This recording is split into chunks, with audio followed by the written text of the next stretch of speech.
రెండు జంతువుల జన్మదిన వేడుక. ఒక అడవిలో రాము అనే కుందేలు, బాబు అనే ఎలుగుబంటి ఉండేవారు.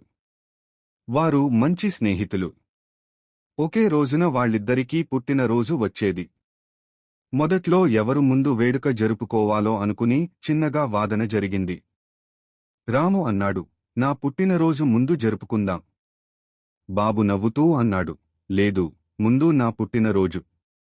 ఆ వాదన చూసిన పిట్ట, మీరు స్నేహితులు కదా, అయితే కలిసి ఒకే వేడుక చేసుకోండి అని సూచించింది. ఆ ఆలోచన ఇద్దరికీ నచ్చింది. మరుసటి రోజు అడవిలోని అన్ని జంతువులను ఆహ్వానించారు.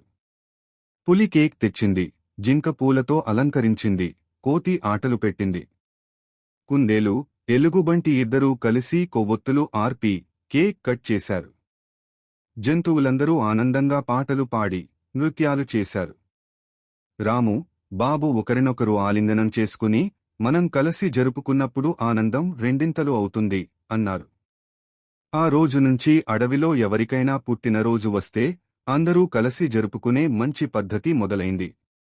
నీతి: స్నేహితుల మధ్య కలిసిమెలసి ఉండటం నిజమైన ఆనందాన్ని ఇస్తుంది.